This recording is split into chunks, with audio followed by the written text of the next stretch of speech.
Meu nome é Benjamin. Estarei lendo o texto de Hildegard Schneider, autora e líder do Ministério World Wide Wings. O tema de hoje é Shavuot, um grande espetáculo. Por que alguém pensaria que o princípio para entrar em um relacionamento com Yahvé seria diferente para nós hoje do que foi para Israel no Monte Sinai há apenas 3.500 anos? O tempo é irrelevante para Elohim. Não estamos lidando aqui com o Elohim eterno e imutável?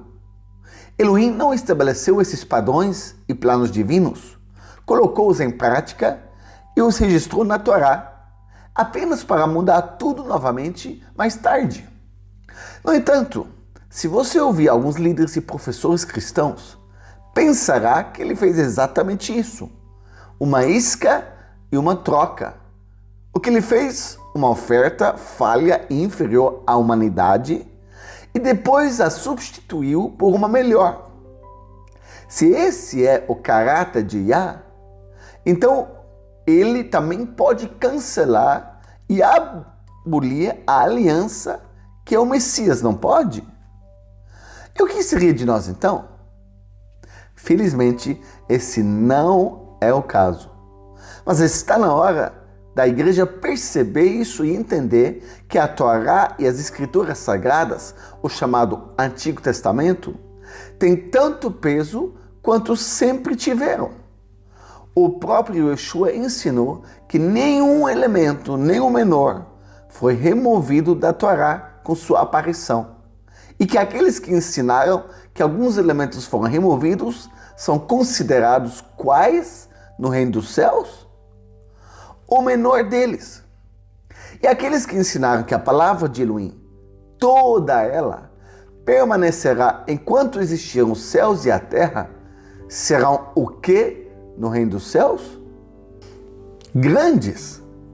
Mateus 5,19 diz: qualquer, pois, que violar um destes mandamentos, por menor que seja, e assim ensinar os homens, será chamado o menor no reino dos céus.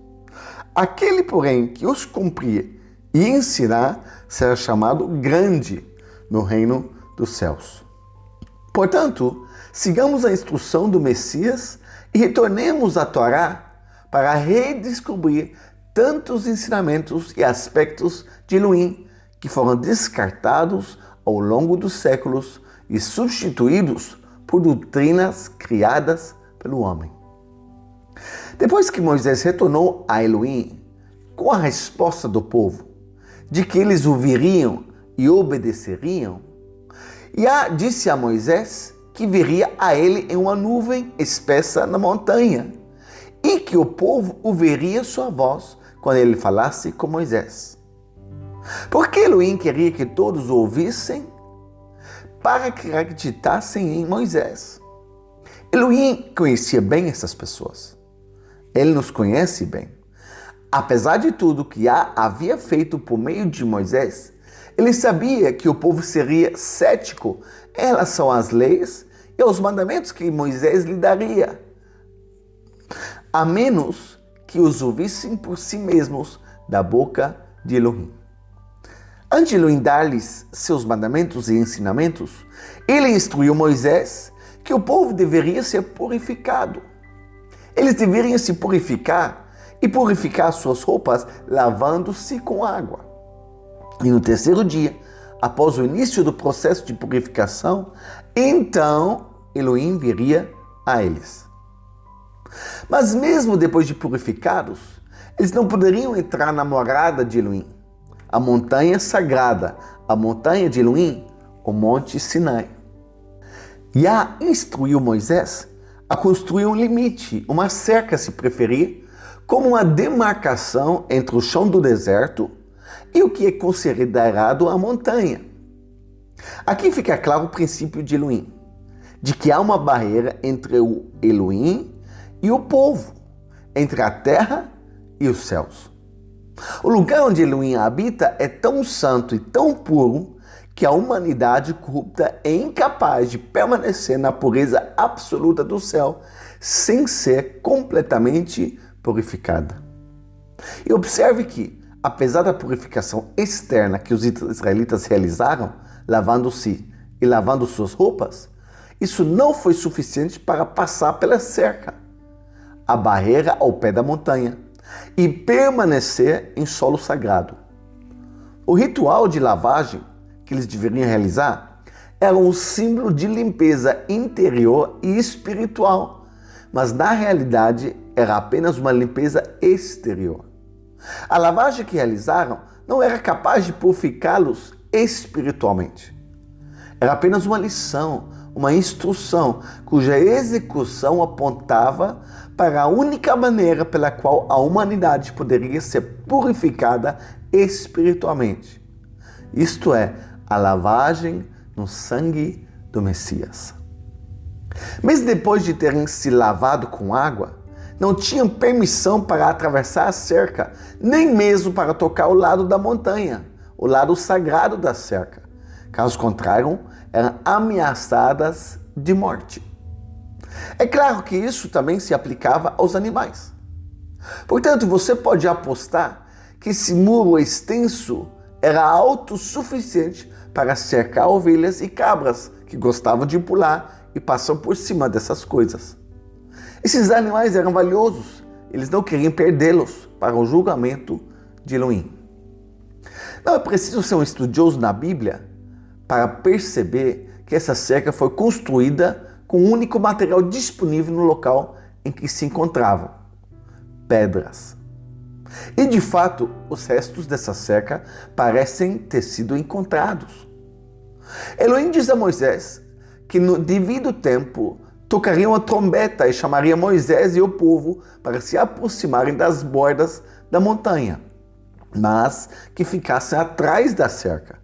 E então ele se tornaria visível na forma de uma espessa nuvem escura que cercaria o cume do Monte Sinai. Você consegue imaginar o medo das pessoas? Acho que o ar estava cheio de medo e expectativa à medida que o terceiro dia se aproximava. As pessoas estavam prestes a ver um lado de Yah que aparentemente não conheciam antes. De repente, uma nuvem se aproxima, um relâmpago ilumina o céu durante o dia e o trovão faz com que o chão em que estão pisando vibre e balance ao ritmo das batidas do trovão. Quando parece que eles não conseguem mais ficar de pé, um chifre de carneiro, um chofar, soa do topo da montanha. E seu som ecoa tão alto nas rochas do vale que os israelitas ficam aterrorizados. Então a fumaça começou a subir do topo da montanha. Fumaça como a de uma fornalha. E então a montanha tremeu sob o peso de nosso poderoso Elohim. À medida que os trovões, os relâmpagos e o som do chofar aumentam em um crescendo ensurdecedor, Moisés fala com o Elohim Todo-Poderoso e Yah responde. Não em código, não em estrondo o som. Em vez disso, dizem-nos com uma voz que todo o povo ouviu e entendeu. Mas a voz diz que Moisés deveria subir sozinho ao monte e apresentar-se diante de Elohim. E Moisés subiu. Depois de todos esses preparativos, a permanência no cume foi muito curta. Elohim imediatamente ordenou que Moisés descesse e avisasse o povo para não cruzar a cerca, o limite da montanha, para que não morressem.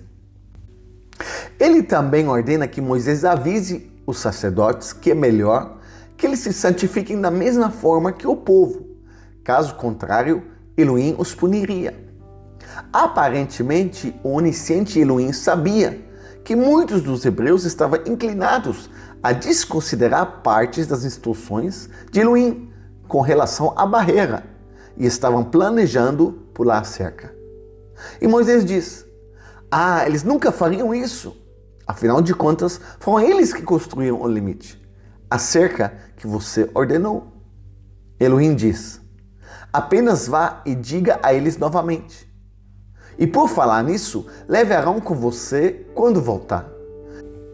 Agora vemos que é introduzido outro princípio divino que entrará em ação quando o tabernáculo for construído no deserto e depois quando for transferido para o templo.